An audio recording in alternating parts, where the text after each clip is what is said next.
सभी मित्रों दोस्तों के और जैन साहब के घर पे, प्रमोद जी के घर पे बैठा हूं। तो यहाँ पर सभी की एक अवधारणा थी कि आज के इस परिवेश में जो भारत और पाकिस्तान के युद्ध के अंदेशा सामने खड़ा है, वैसे युद्धों से कभी भी फायदे नहीं होते, लेकिन मजबूरी है कि पूरे देश के अंदर गुस्सा बहुत है।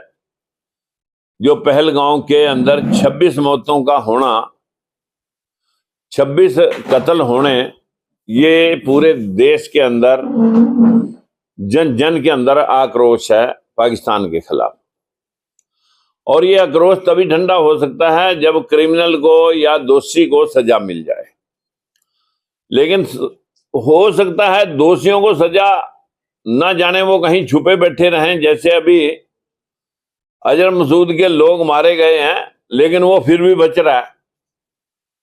जो प्लानर है, जिसने घटना को सर अंजाम दिया, एक एक बार नहीं कई कई बार, वो अभी भी बचा हुआ है और वो मारे जाते हैं जो लोग दोषी भी नहीं होते। इसलिए मेरा मानना है कि इस युद्ध को शुरू करने से पहले धीरेन्द्र शास्त्री, अनिरुद्धाचार्य और भी कई बाबे हैं, पहले इनको भेजा जाए। इनके माध्यम से इसका पर्ची ढूंढी जाए, ये कहां छुपे बैठे हैं दोषी लोग, और उनकी ये पर्ची निकालें और खुद लड़ें। इनके पास शक्तियां बहुत हैं। ये शक्तियों के माध्यम से पाकिस्तान के उन दोषियों को नेस्तनाबूद कर दें, क्योंकि अपनी शक्तियों का इनके पास बहुत असर है समाज के लोगों को वर्गलाने का। जिस प्रकार से इनके पास असर है, तो हो सकता है ये पाकिस्तान की जनता को भी वर्गला करके दोषियों को पकड़ने में हमारा देश कामयाब हो जाए और उन्हें मारने में।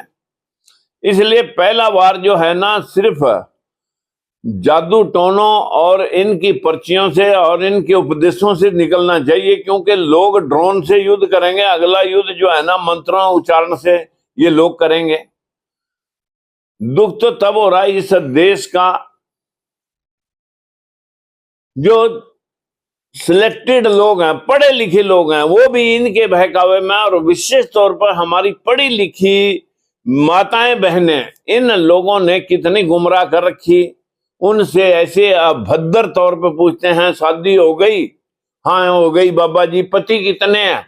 अरे तेरी जड़ मारी जावे, पति तो एक ही होगा, कितने होंगे पति के? लेकिन ना तो इनको वो इस बात की तमीज, ना इनकी वो शिक्षा। ये सब 8वीं 7वीं फेल जो बाबे बने। इस देश की विडंबना है, जो सबसे ब्रिलियंट ब्रेन है वो डॉक्टर इंजीनियर, उनको कंट्रोल करते हैं दूसरे नंबर के ब्रेन। जो आईपीएस ऑफिसर होते हैं वो सारे आउटसाइड से ही ज्यादातर होते हैं, और तीसरे नंबर के जो थर्ड नंबर के ब्रेन में सारे एमपी एमएलए हैं मैक्सिमम, वो इन दोनों को कंट्रोल करते हैं, और इन तीनों को कंट्रोल करते हैं 5वीं 7वीं फेल बाबे। इस देश में विडंबना है कि मूर्खों का ये देश सरताज हो चुका है, जो कह सकते हैं कि भाई नंबर 1 इंडिया जो है कि जो पत्थरों में प्राण डालता है। एक बाबा घर आके एक गर्व से कह सकता हूं कि एक भारतीय ही है जो पत्थरों में प्राण डालता है। तो वहीं बैठा हुआ राजकुमार भाटी बोलता है कि क्या ये सेना के इतने जवान हैं, थोड़े बहुत प्राण इनमें डाल दो जिनका कल्ला कल्ला बच्चा मारा गया। तो आज अंधविश्वास से बाहर निकल करके पाकिस्तान को सजा देने के लिए एक कूटनीति, रणनीति और युद्ध नीति, तीनों का प्रयोग करके उन दोषियों को ही ज्यादातर सजा दी जाए, आम जन का नुकसान ना हो। या इन बाबियों को पहले भेज दिया जाए कि ये मतलब मंत्रों से उनको भस्म करें या खुद भस्म हो जाएं। जैसे धीरेन्द्राचार्य शास्त्री कह रहा था कि जो लोग कुंभ के मेले की भगदड़ में मर गए कि ये तो जो है ना मोक्ष प्राप्त करके, चाहे तो ये बाबे वहां मोक्ष प्राप्त कर जाएंगे क्योंकि इनको मोक्ष की जरूरत है, और या इस देश का कल्याण कर देंगे। तो आज हम सबसे पहले कहेंगे कि दोषियों को सजा मिलना बहुत जरूरी है, लेकिन पहली खेप बाब्या की भेजी जाए। 5-4 दिन के बाद जो है ना, जब इनका पता लग जाए कि भी ये क्या करने वाले हैं, उसके बाद जो है ना, मिलिट्री तो हमारे पास पूर्णतः तैयार है और उसका एक्शन फिर इनके बाद लिया जाए।